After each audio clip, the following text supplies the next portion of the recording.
Assalamualaikum warahmatullahi wabarakatuh. Salam sejahtera, Om Swastiastu, Namo Buddhaya, salam kebajikan. Sahabat Warta Kota dan Tribuners dan Tribuners. Izin saya membuka masker karena jarak saya dengan tamu 2 meter dan saya sudah booster. Sahabat Warta Kota dan Tribuners, hari ini kita akan berbincang dengan tamu spesial. Saya sebenarnya buat kamu, tapi beliau adalah tamu spesial kita. Beliau adalah penjabat, jadi penjabat atau PJ Bupati Bekasi, Jawa Barat. Nanti akan banyak yang spesial karena beliau ini sudah 2 kali PJ atau sebelumnya PLT di Bekasi. Beliau adalah Dr. Haji Dhani Ramdan, MT, Master of Teknik. Assalamualaikum Pak Bupati. Waalaikumsalam warahmatullahi wabarakatuh.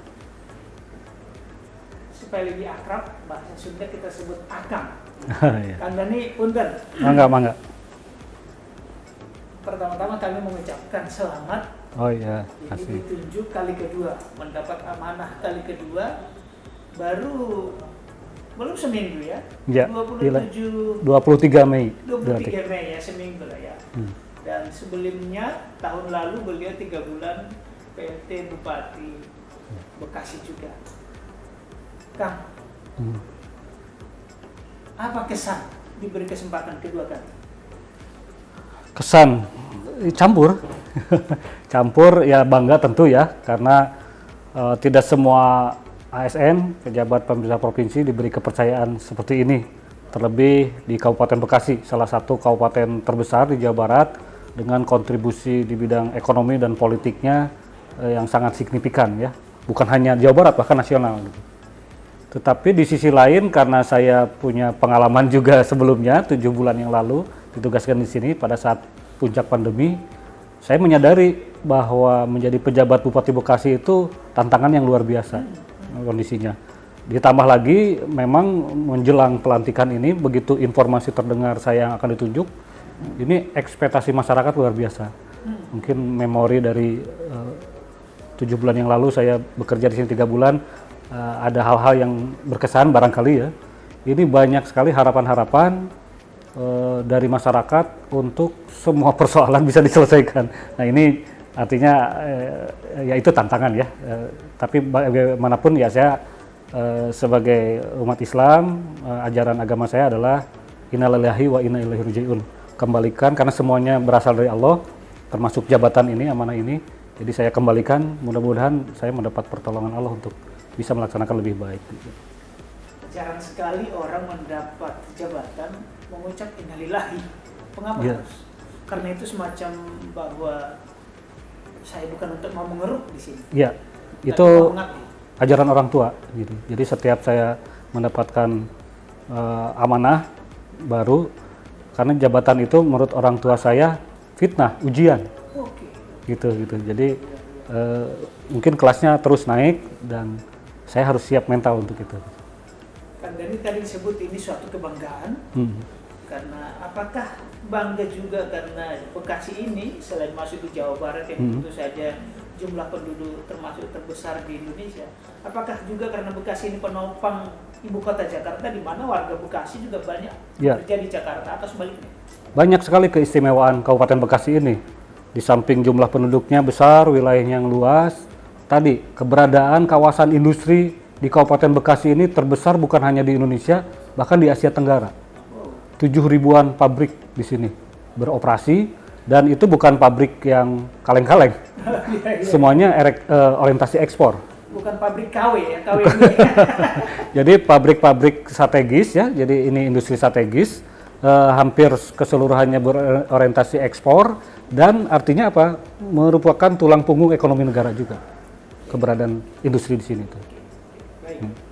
Kemarin sempat periode pertama hampir 3 bulan ya, 3 bulanan lah ya. 3 bulan 26 hari. 3 bulan ya. Yeah. Lalu ini masuk kedua. 3 bulan 26 hari, apakah ada sesuatu yang menurut Kang Dhani sesuatu prestasi yang luar biasa, terutama tadi di tengah pandemi?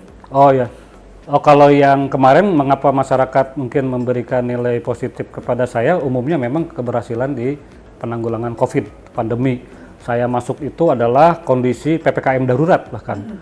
Pak Bupati meninggal juga karena itu, beberapa kepala dinas meninggal karena itu, lalu rumah sakit semua penuh, oksigen kurang, peralatan medis, tenaga medis sudah kelelahan.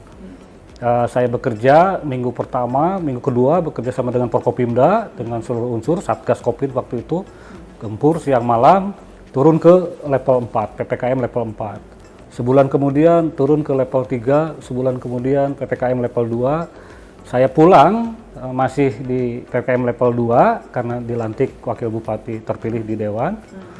Tapi seminggu kemudian sudah level 1, artinya implikasi dari pekerjaan kita selama 3 bulan 26 hari itu bisa mencapai level 1, dan di Jawa Barat hanya 2 kabupaten waktu itu yang bisa mencapai level 1, Kabupaten Bekasi dan Kabupaten Pangandaran, di mana saya juga pernah PJS di Pangandaran. Luar biasa. Iya. Artinya itu suatu milestone lah ya. Milestone, ya. Prestasi yang luar biasa lah ya. Ya, tapi bukan prestasi saya sendiri tentunya. Semua pihak. Tapi bagaimanapun tetap harus ada sebagai leader Ya, panutan. ya, betul. Nah, sebaliknya apa kira-kira yang tentu saja dalam 3 bulan 26 hari tidak bisa dibuat sebagai generalisir kalau ada kegagalan atau Ya. belum keberhasilan sebagai kegagalan total. Tapi apa kira-kira menurut Kang Jani saat itu belum berhasil dan pengen diwujudkan pada periode kedua? Yang pertama, kondisi pemerintah Kabupaten Bekasi, birokrasinya pada saat saya masuk itu sudah banyak yang pensiun dan meninggal, jajaran kepala dinasnya, ya, pejabat seniornya. Harusnya saya bisa mengisi itu dalam waktu 3 bulan itu, beberapa kepala dinas yang udah hampir 1 tahun, ada yang baru beberapa bulan kosong. Ternyata saya tidak berhasil ya, karena mungkin fokus pandeminya cukup berat, jadi baru sebulan terakhir waktu tidak cukup gitu. Itu saya kira yang paling ingin saya segera tuntaskan, karena pincang birokrasi ini. Dan ternyata sudah 7 bulan berlalu masih belum terisi dan malah nambah lagi yang kosongnya saat ini gitu. Karena ada pensiun lagi gitu. Ya. Itu menjadi prioritas ya. Ya, betul. Membenahi organisasi. Ya, karena kan itu tim utama saya gitu. Karena tidak mungkin saya bekerja sendiri, harus dengan para kepala dinas. Penjabat atau PJ ini 1 tahun pertama ya. Betul. Nah, selain yang tadi akan membenahi organisasi, apa kira-kira program strategis yang menjadi prioritas Ya, kalian?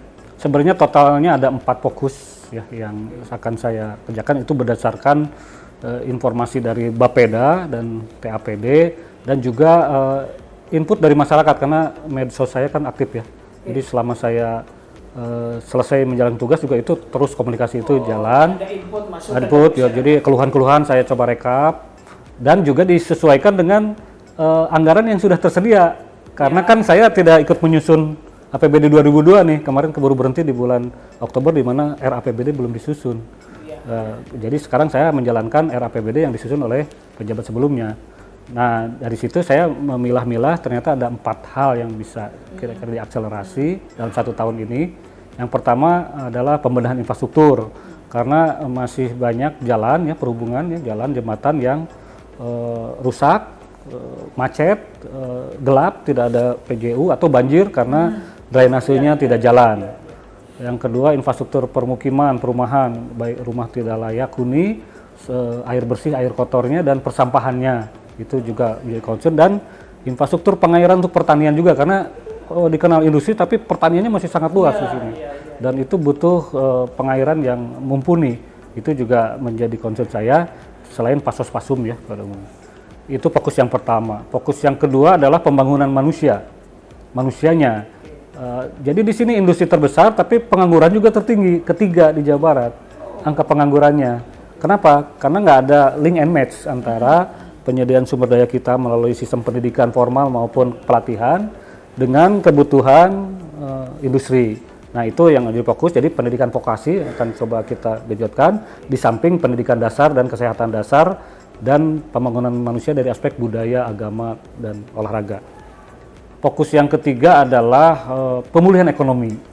Karena dampak pandemi ini di semua sektor, industri besar, industri kecil, perdagangan, perhotelan, pariwisata, ini harus pulih cepat saya akan mencoba membuat langkah-langkah yang bisa mengakselerasi itu. Dan yang keempat, yang tadi reformasi birokrasi, mulai dari pengisian jabatan, kemudian pemantapan disiplin, kinerja, dan akuntabilitas dari para pegawai ASN kita. Semoga berjalan baik semua akan jadi. Amin, amin. Kita tahu bahwa Pemda eksekutif harus bermitra juga dengan legislatif Betul, dan yang lain. betul. Sudah punya kiat tersendiri kah mendekati Ya. kawan-kawan di legislatif? Pengalaman saya 3 bulan 26 hari memberi banyak pelajaran untuk hal itu. Salah satunya juga kenapa saya tidak berhasil beberapa kegiatan komunikasi dengan Dewan yang belum lancar. Nah ini sekarang makanya pertama setelah dilantik itu saya bertemu pimpinan Dewan dan seluruh anggota. Setelah itu para pimpinan partai politik, baik yang duduk di parlemen maupun yang tidak duduk di parlemen. Sudah dalam hari pertama, hari kedua sudah saya lakukan ya, dan ternyata itu menghasilkan jadi sifat orang Bekasi itu di permukaan seperti kontra begitu, tapi begitu kita silaturahmi salaman selesai gitu. Nah, itu yang saya kemarin harusnya itu yang dulu, nah makanya saya kerjakan itu, dan sekarang hampir seluruh kekuatan politik bersatu padu untuk mensukseskan program-program yang kita sodorkan bersama. Kami dari Warta Kota Tribun juga tentu berharap ya, karena Pemda itu kan terdiri dari eksekutif dan legislatif, satu kesatuan membangun, tidak perlu seperti di tempat lain lah ya. Iya. Pak Bupati, kita tahu bahwa Pak Bupati sebentar lagi masuk ke jembatan tahun pemilu, tahun politik. Iya, betul. Tanggal 14 Februari 2024 akan ada Pileg dan Pilpres. 9 bulan kemudian 27 November akan ada Pilkada. Ini tentu akan mulai hiruk-pikuk nih perpolitikan Bekasi. Apa yang akan menjadi prioritas Pak Bupati mempersiapkan Pilkada dan pemilu legislatif juga Pilpres? Ya, memang disebutkan secara eksplisit dalam SK pengangkatan saya sebagai penjabat Bupati itu adalah selain memimpin pemerintahan, pembangunan dan kemasyarakatan adalah membantu persiapan penyelenggaraan pemilu dan pilkada, membantu KPU dan Bawaslu. Jadi itu memang mutlak harus saya kerjakan. Apa antisipasinya? Tentu kemarin saya langsung sudah mengunjungi KPU, mengunjungi Bawaslu juga, diskusi secara mendalam hal apa yang sudah disiapkan dan hal apa yang masih harus dikuatkan dukungan kami Pemda ataupun fasilitasi kami ke Pemprov dan pemerintah nasional. Sudah ada list daftar yang harus segera diselesaikan, umumnya menyangkut sarana prasarana dan dukungan logistik. Kita akan prioritaskan dalam sebagian di anggaran perubahan 2023 ini, sebagian kan sudah tersedia, yang kurang-kurangnya akan kita tambahkan, nanti selebihnya sesuai dengan tahapan yang akan kita jalani dianggarkan di tahun 2023. Tapi tentu anggaran bukan hal segalanya, yang perlu lagi adalah komitmen harus bangun. Saya juga harus memastikan netralitas ASN dalam pemilu maupun dalam pilkada. Itu akan diambil langkah-langkah mulai dari fakta integritas, lalu pengawasan berjenjang, dan juga tindakan-tindakan ketika terjadi misalnya pelanggaran aspek netralitas. Yang keduanya adalah sosialisasi dan edukasi pemilih. Nah, kami sudah sepakat dengan pemilu, kita akan kembangkan metode-metode yang kreatif gitu ya. Mungkin karena masyarakat Kabupaten Bekasi ini sangat heterogen, yang tradisional masih ada, yang sangat modern juga ada. Maka media dan metode itu harus sangat beragam. Nah, kami akan tempuh semua upaya dengan cara penyuluhan yang konvensional maupun dengan cara-cara digital. Nah, itu sudah kita siapkan agar pertama tingkat partisipasi maksimal pemilu dan pilkada, yang kedua juga kualitas hasil pemilu dan pilkadanya meningkat, yang ketiga kondusivitas terjaga gitu. Saya bisa membayangkan kalau Depok itu relatif ya, tingkat pendidikan masyarakatnya barangkali sudah ya lebih merata karena IPM-nya nomor 1 di Jawa Barat. Indeks pembangunan manusianya. Lalu ladang pertanian juga sudah sedikit. Dan industri nggak terlalu banyak. Ya, betul. Mungkin Bogor, kota Bogor nih, tapi Bekasi sawah masih banyak. Banyak. Pabrik tadi 7.000-an. 7.000. Tapi sebagian mereka juga hidup hebat dan orang-orang pintar, ya. mungkin high tech di Jakarta. Ya, Jadi terbayang memang kesulitan, Ya, tantangannya. tantangannya untuk masyarakat bawah. Ya, harus. Pendidikan paling rendah, ada yang jadi harus mencakup semua ya. Betul, betul. Bahkan orang asing pun banyak di sini. Karena ekspatriat itu baik itu manajer ataupun programmer ataupun inspektur dari perusahaan-perusahaan yang penanaman modal asing itu, mereka tinggal di sini juga. Oke.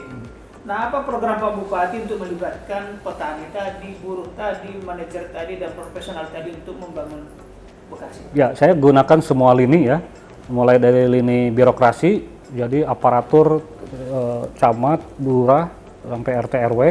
Bahkan saya sejak COVID kemarin menempatkan dinas itu, kepala dinas, selain mengurusi sektornya, juga menjadi LO di satu kecamatan. Sehingga penguatan, penebalan pejabat kita yang ada di kecamatan untuk penanggulangan COVID. Ini akan saya lanjutkan dalam menghadapi pemilu dan pilkada ini gitu. Sehingga karena beban camat, terutama di kecamatan-kecamatan dengan jumlah penduduk yang besar, jumlah kawasan industri yang luas, itu memang perlu ditopang gitu. Sementara kan struktur organisasinya seragam, jumlah personilnya seragam, anggarannya seragam, panduan dari pemerintahnya. Maka saya bikin modifikasi gitu dengan penguatan-penguatan itu. Yang kedua, jalur relawan. Relawan kita ini di sini tuh yang namanya Ormas LSM itu mungkin juga paling banyak di Jawa Barat. Dan mereka relatif mandiri karena mereka bisa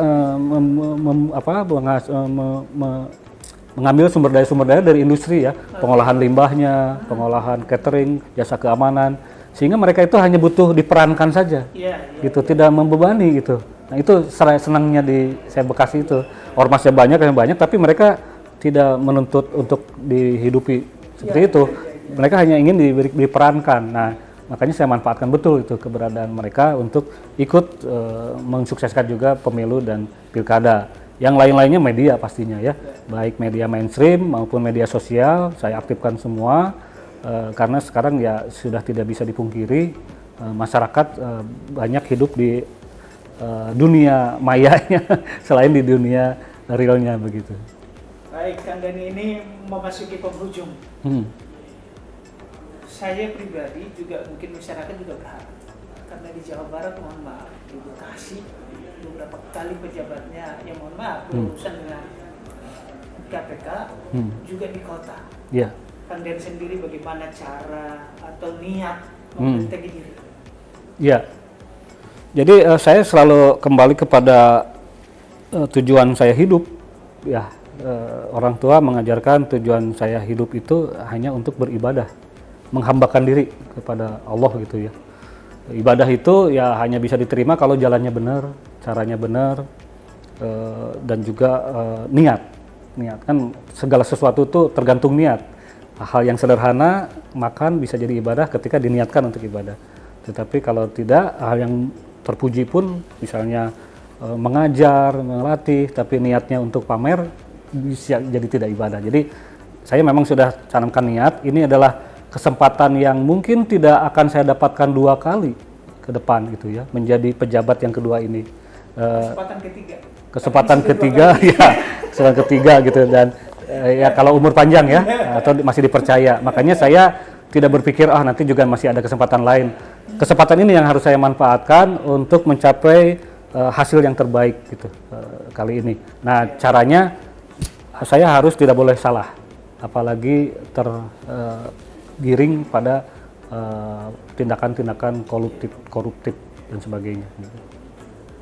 Turut berharap dan berdoa semoga lancar sampai akhir. Nanti andai masyarakat menganggap Kang Dani sukses lancar, dan ada yang meminang 2024 kemana itu? Untuk dipinang apa? Kawin? Politisi memang. Bupati Bekasi maksudnya?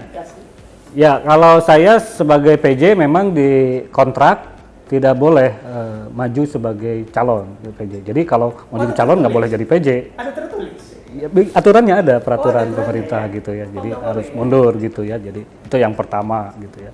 Tapi gimana kalau masyarakat meminta, saya masih percaya tokoh-tokoh dan putra daerah Kabupaten Bekasi banyak yang lebih baik dari saya. Hanya kesempatannya aja yang belum terbuka.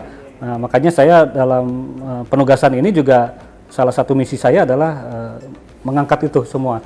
putra-putra terbaik, mereka yang punya komitmen, tetapi mungkin satu dan lain hal belum dilihat di masyarakat, saya akan berikan mereka jalan dan fasilitas supaya masyarakat mendapatkan pemimpin yang terbaik. Gitu. Baik, Kang Dhani, closing statement barangkali ada imbauan harapan kepada masyarakat, Bangga. Ya, terima kasih kepada masyarakat Kabupaten Bekasi. Saya memang mendapat kepercayaannya dan penugasannya dari pemerintah, dalam hal ini Bapak Presiden melalui Menteri Dalam Negeri dan atas usulan Pak Gubernur. Namun saya hanya akan bisa berhasil kalau didukung oleh masyarakat Kabupaten Bekasi. Jadi bukan hanya penugasan dan kepercayaan dari atas, tapi dukungan dari bawah. Nah, oleh karena itu tentu untuk mendapat dukungan memang harus dibangun kepercayaan. Saya akan jaga kepercayaan ini dan akan saya buktikan dengan upaya terbaik saya, kemampuan yang terbesar yang saya miliki. Tapi lagi-lagi itu juga tidak akan berarti kalau kita tidak bersinergi. Maka tentu saja mari kita sekarang melangkah bersama, melakukan perubahan di Kabupaten Bekasi menuju ke arah yang lebih baik.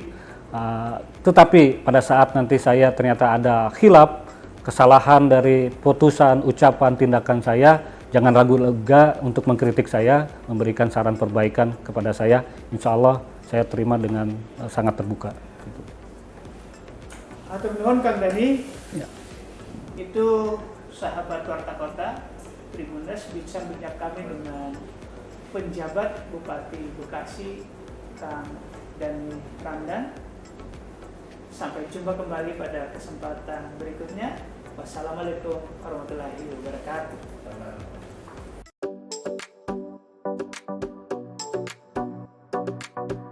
Jangan lupa subscribe ya.